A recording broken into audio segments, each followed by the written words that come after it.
Thanks to our Patreon members for helping to make this episode possible, and we're now available on all the major podcasting platforms. You can find more information at the links below.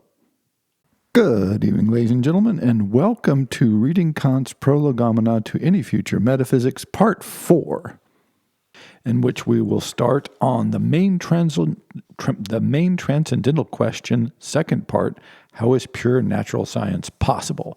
Wow, that's pretty exciting. Spoiler alert, it's complicated. You're probably aware of that already. But I didn't want to stop for a moment as a way of a slight review of what we've covered. And this comes from a question that I received on Patreon. And I think it's a great example of the power of Kant's insight and what he's trying to tell us. So he's using mathematics as a model because he's saying, look, mathematics is clearly a priori true, right? Like these laws are just necessarily, but they are synthetic. They aren't analytic. They aren't just true in themselves. They're always combined with something. But he wants to use mathematics as the great model that we can try to move the metaphysical concepts of philosophy onto the same grounds that science and mathematics occupy. And that was a huge driving force at this time, 18th century, 17th, 18th, and 19th century, even, up until the 20th century, maybe even up until today, the obsession, because science and the natural sciences as they exploded out of philosophy, or what was called natural philosophy, was so successful in medicine and chemistry and warfare, not the least, and gunpowder, metallurgy, everything. It would just leaps and bounds. These huge progress was made. And so people are like, wow, we want to put our moral and ethical and theological thinkings onto the same effective and unbelievably powerful grounds as the natural sciences. And so this is specifically what Kant is saying. Let us find out what part of metaphysics can be founded in the way that the natural sciences, particularly Newton, as the great example, is doing with math and experimental science, has been, what they've been able to achieve. Let's put the rest of philosophy onto that foothold. So the ultimate expression of this was, one of the ultimate expressions of this was Bertrand Russell's and Alfred North Whitehead's Principia Mathematica, which was an attempt to found mathematics in absolute, necessarily true logical foundations. So they wanted to make it a priori analytic. Functionally, math exists in the universe. We discover it, we write it down, and what we're doing is we're expressing absolute, necessary, universal truths. And they wanted to prove that that was possible. However, Kant had already said you can't do this. Like Kant, several hundred years before their attempt, 100 and something years before their attempt, Kant says, no, they aren't a priori. They are synthetic. Not only are they synthetic, but they're synthetic to the limits of human understanding. So again, remember this is what Kant's saying. Like this is not things in themselves, mathematical objects or otherwise, but simply what it is possible. We can know absolutely what it is possible for us to know, and we can think about how we know things, and then that gives us the limit of knowledge. So when Wittgenstein rolls around and sort of throws a big spanner into the works that Russell and Whitehead were trying to achieve, what they were trying to achieve with Principia Mathematica, and he demonstrated to them enough so that Russell got demoralized and abandoned the project, he said, look, this is impossible. You are not going to be able to achieve your goal because this is not how mathematics work. And basically, what you have is a bunch of synthetic propositions which can be grounded in use and human understanding, but you can never get beyond that limitation. There's always going to be unknowns. There's always going to be insoluble problems because you're playing essentially, in Wittgenstein's terms, not Kant's, you're playing a game. And you're playing a game with human understanding and human language, which means you're never going to be able to found it absolutely. In Kant's language, what he said is, look, these are always going to be synthetic, so you can absolutely found it in synthetic a priori judgments. However, there's a lot of limits on a priori synthetic judgments, and those you don't like. You want to get beyond that. And Kant is just saying, look, you can't get beyond that. And in that argument, which took place at more than 100-year remove, it turns out that Kant won, that his analysis, and this is even before you get the incompleteness hypothesis and theories, was functionally correct. There are limits to what can be achieved because mathematical thinking is always synthetic, which means it's combinatorial and cannot extend beyond the human, basically. You can't found it absolutely. You don't get that access to that kind of knowledge. Even mathematics does not have access to that kind of knowledge. So this is a really important point that he made, and that people tried to work against. Peano, others tried to find this perfect logicist foundation of mathematical reasoning and hence all human reasoning. And it turns out that so far, maybe someone will come up with something, but so far no one has been able to square that circle. And so what we discover is that when we're doing math, what we're doing is we're exploring the reaches of human understanding. But what Kant would say is we're exploring absolutely the reaches of understanding, and we can ground our understanding in a priori rules that are pure and absolute, but they're pure and absolute about human understanding and not about anything else. So that's why I said, he kind of giveth with one hand and he taketh away with the other hand. And you'll see a version of that again as we move here into the second part. And I'll probably have to break this in two, because this is a kind of a big, complicated chapter with lots of interesting points that he's making. And so he says, all right, so we've already given this example of mathematical reasoning, and that's possible, but that's kind of the easy one. How is natural science possible? Because metaphysics is clearly going to be more akin to that, he argues. So he starts with this definition of nature. Nature is the existence of things insofar as that existence is determined according to universal laws. Okay, so right here, this is a very strange definition of nature. If I had asked you without prompting, what is the definition of nature, I don't know if you would, or anybody else besides Kant, would come up with this for a long, long time. So nature is the existence of things insofar as that existence is determined according to universal laws.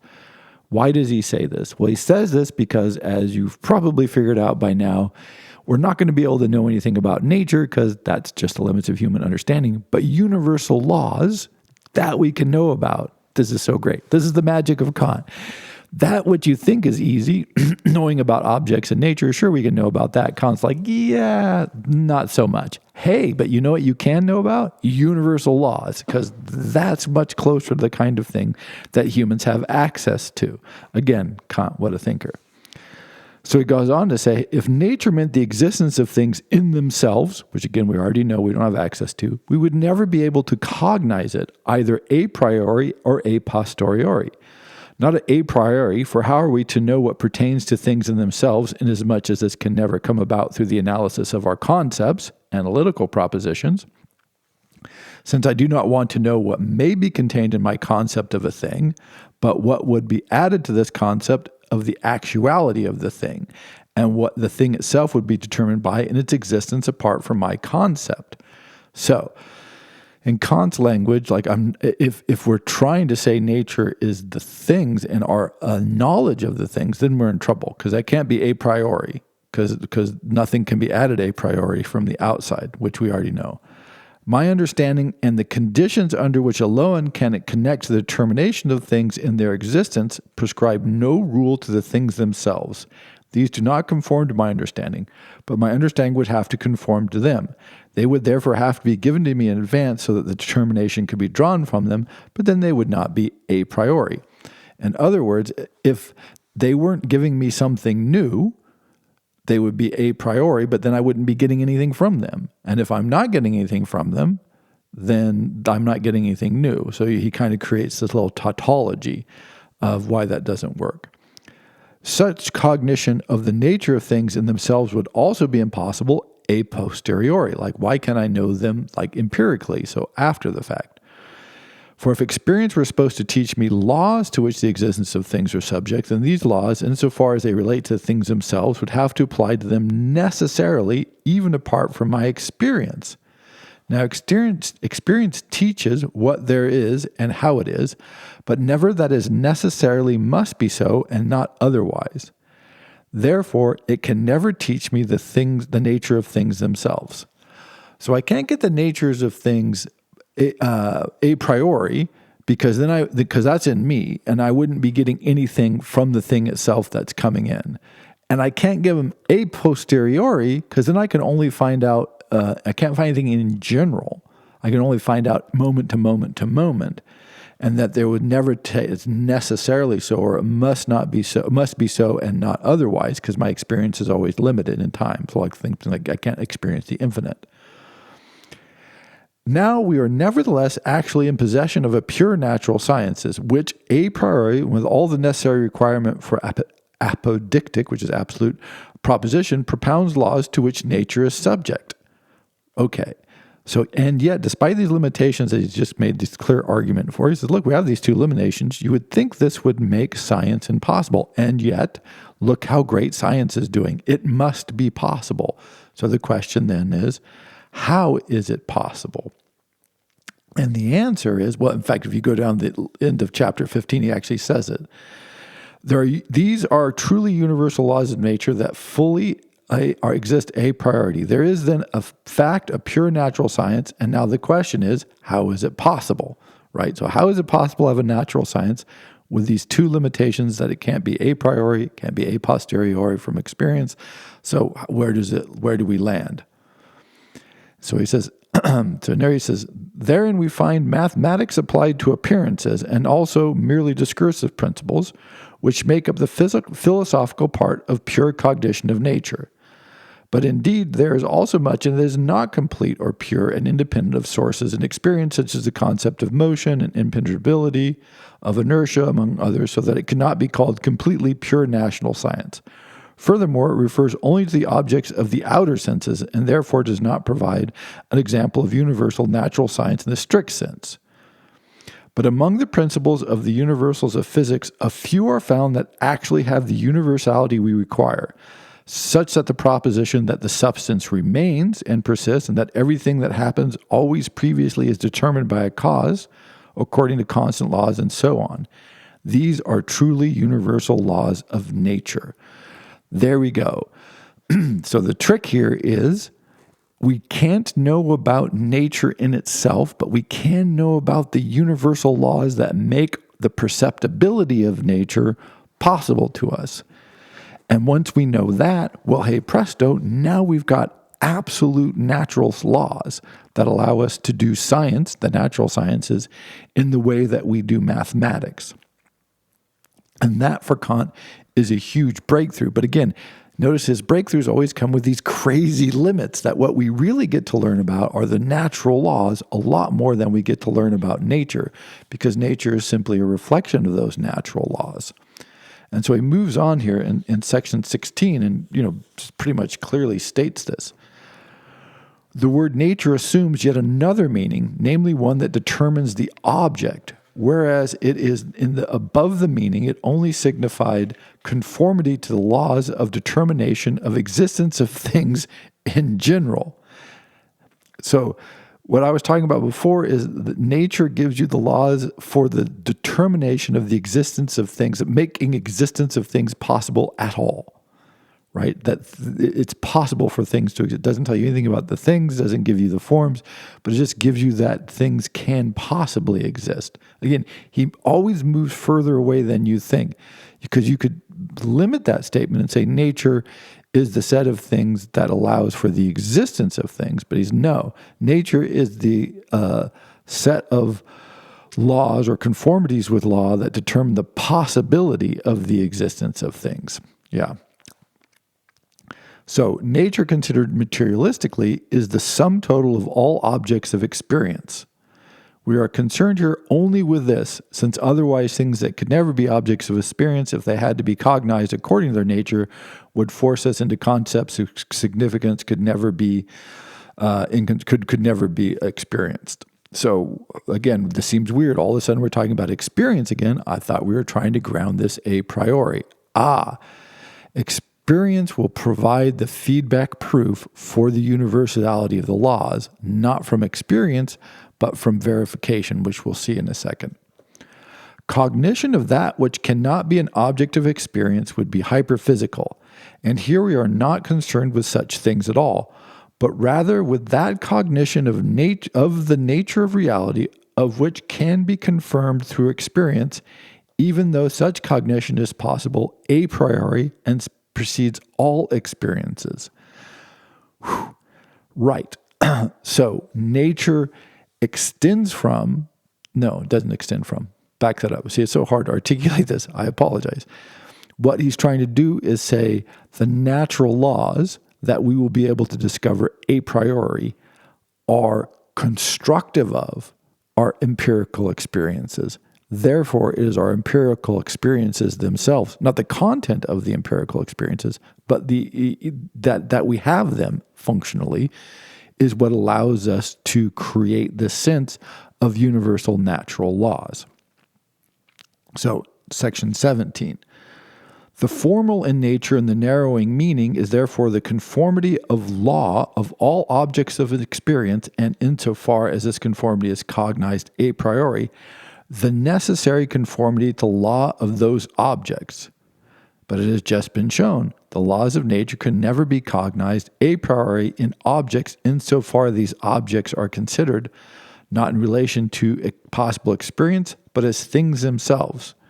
We are here, however, concerned not with things in themselves. Again, he never is. Like we threw that away a long time ago. But only with things as objects as possible experience. And the sum total of such objects is properly what we here call nature. The point I was just making. We're only concerned with objects of possible experience, not with objects themselves, but with the total realm, the total Venn diagram, if you will, of all possible experiences of any possible objects. And that totality he's going to call nature. And he says, and now I ask whether, if the discussion is of the possibility of a cognition of nature a priori, it would be better to frame the problem this way. How is it possible in general to cognize a priori the necessary conformity to the law of things as objects of experience? Or how is it possible in general to cognize a priori the necessary conformity to the law of experience itself with regard to all objects? Right. So notice we've now posed a second question following on the question of how is it possible that natural sciences can be, basically that natural laws can be known at all, which he's now refined to another question, but of course related through the logical steps, if you want to call them that we've just run through, is how is it possible in general to cognize a priori the necessary conformity to law of experience itself? So this is where, you just got to read some of these sentences word by word. So how is it possible, so this a priori again, the necessary conformity of law of experience to all objects. So for a universal law to be universal, it has to conform to all objects, like all of nature, right? Objects as nature as an extension of all possible objects. And then how can we a priori know that there is going to be conformity with the law? And he says, okay, let's ask this another way. On closer examination, whether the question is posed one way or the other, its solution will come out absolutely the same with regard to the pure cognition of nature, which is actually the point of the question, right? For the subjective laws under which alone cognition of things through experience is possible also hold good for those things as objects of possible experience. A judgment of perception can never be considered as valid for experience without the law. If an event is perceived, then it is always referred to something preceding from which it follows according to a universal rule. Now, what the hell is he talking about again? So what he's saying is, for the subjective laws under which cognition of things through experience is possible, also hold good for those things as objects of possible experience. So again, he's giving and taking away. So I'm going to let you know that, look, this gives us access to universal laws because it's working under the same rules that we've already explored earlier that allows us to have knowledge at all. But notice he's put this word in here that just starts to pop up and will pop up a lot more, which is subjective. It's a subjective condition, not an absolute condition. So Kant gives you universal laws. He gives you universal laws as the outcome of a subjective necessity. So it's a subjective universal law, which, again, may or not be helpful to you and when you're trying to look for your universal laws. So he says, whether we say everything which experience shows that happens must have a cause, or whether we say a judgment of perception can never be considered as valid for experience without the law, that if an event is perceived, then it always referred to something preceding from which follows according to the universal rule. So everything which experience shows that happens must have a cause and effect. Of course, again, he's referring back to Hume here, or just the general theory of cause and effect. And he goes, okay, people generally take this as a universal law, but we don't phrase it that way. If we did, we would talk like Kant, which nobody does, thank goodness. And we would say, notice how carefully he constructs this. It's very legalistic, very lawyerly. A judgment of perception can never be considered as valid for experience without the law. Right? Like we can't, without that law, we can't say it's a valid judgment of an experience. That if an event is perceived, then it is always referred to something preceding from which it follows according to a universal rule. So the law and the universal rule must be there to make the perception valid. If we don't have that, then we don't have a valid perception. Ipso facto, we don't have anything. It is nonetheless more appropriate to choose the former formulation, of course, the much more complicated one, since we indeed need a priori and previous to any object being given have a cognition of those conditions under which alone an experience regarding objects is possible. And here you go. It is understanding the conditions under which an experience regarding objects is possible that gives us the laws, but never of the laws to which objects may be subject themselves without prior relations to possible experience. We will there be able to study a priori the natures of things in no other way than by investigating the conditions and the universal, though subjective laws under which alone such cognition is possible as experience. So we're not studying things themselves. We're not even studying experiences. What we're studying and what universal laws give us is the necessary conditions for having these experiences and having them make sense at all. And so when we find out that the only way that we can make sense of the universe is with cause and effect, then this is for us subjectively a necessary, true universal law. And we can know that absolutely a priori. But absolutely a priori as a relative judgment, and one that only does not give us access to things in themselves. So, yeah, this is, again, the one hand giveth and the other hand taketh away. So he says, we will therefore be concerned here only with experience and with the universal conditions of its possibility, which are given a priori, and from there we will determine nature as the whole object of all possible experience. I think I will be understood that here I do mean the rules of the observation of nature, which presuppose experience already, and so do not mean how we learn the laws of nature from experience, for these would not be laws a priori, and would provide no pure natural science, but rather how the a priori conditions of the possibility of experience are at the same time the sources out of which all universal laws of nature must be derived. And that is the big payoff for the first half of this chapter. So it's not how we perceive nature, it's not our observational methods, again, which would just be a posteriori and empirical, but rather how the a priori conditions of the possibility of experience, so it's not experience, it's the possibility experiences, are at the same time the sources out of which all natural laws of nature must be derived. So because we derive the natural laws of nature, which are universal, from the conditions of possibility for experiences, for what's necessary for us to have experiences at all, things like objects occupying space, cause and effect, because we have to have those necessarily to have any experiences at all. Therefore, those become a priori universal laws, but they're a priori subjective laws on one hand, he giveth,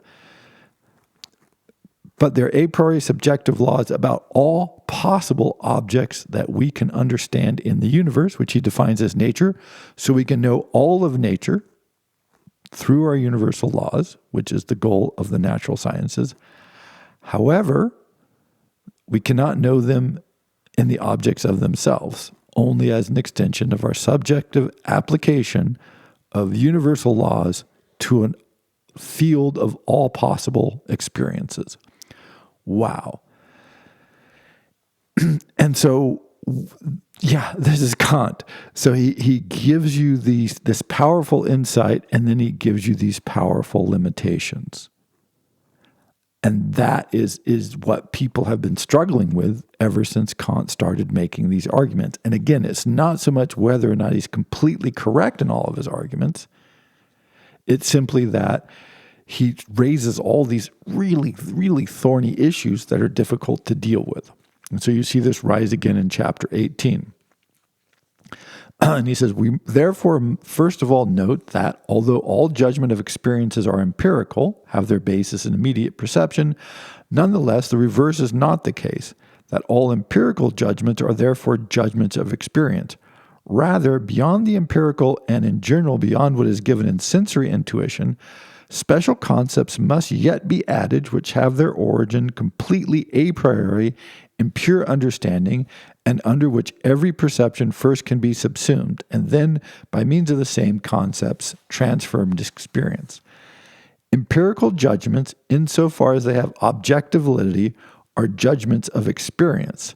These, however, that are only subjectively valid, I call mere judgments of perception. The latter do not require a pure concept of the understanding, but only the logical connection of perceptions in thinking subjects. But the former always demand, in addition to the representation of sensory input, special concepts originally generated in the understanding, which are precisely what make the experience objectively valid. So, again, go slowly. Empirical judgments, insofar as they have objective validity, are judgments of experience. But they are judgments of experience of concepts originally generated in the understanding. So here's what he's trying to bridge, and we'll knock off there because I know this is a lot. And I apologize, my voice is going a little bit. But so he's trying to make this distinction, or a distinction, I guess, rather. He's trying to make a bridge. He says we have these empirical experiences, and sometimes we just make judgments about it, imperial experiences and perceptions. So he calls these judgments of perception, which he said all reasoning creatures do all the time.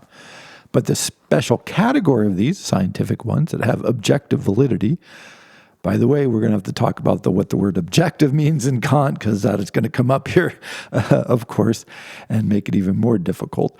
But is objective validity, which is kind of the hard truth that we're searching for all the time with Kant, is built on tying those empirical experiences to knowledge or cognition that is drawn from the a priori necessity of what we have to have already in us that allow us to have that empirical experience.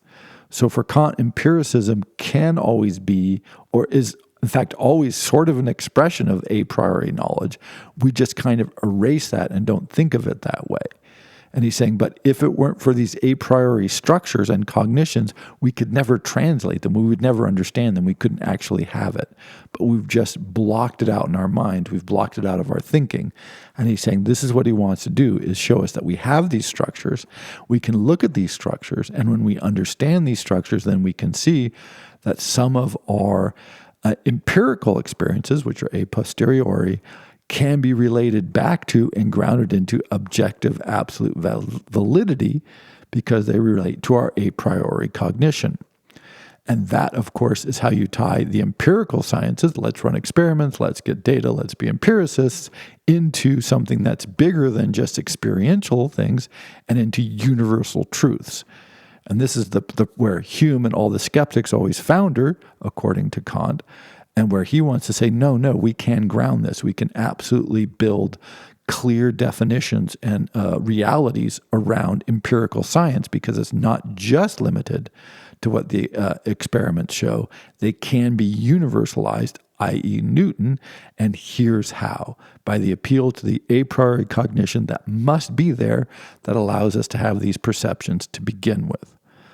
So halfway through the second question, we'll knock off there, and hopefully this is, again, helpful. And hopefully you can see how all of this ties into like some of the largest, most vexing philosophical and metaphysical questions that people have been arguing about for the last couple of hundred years since Kant kind of threw us into this pit of doubt, as it were. Thank you very much.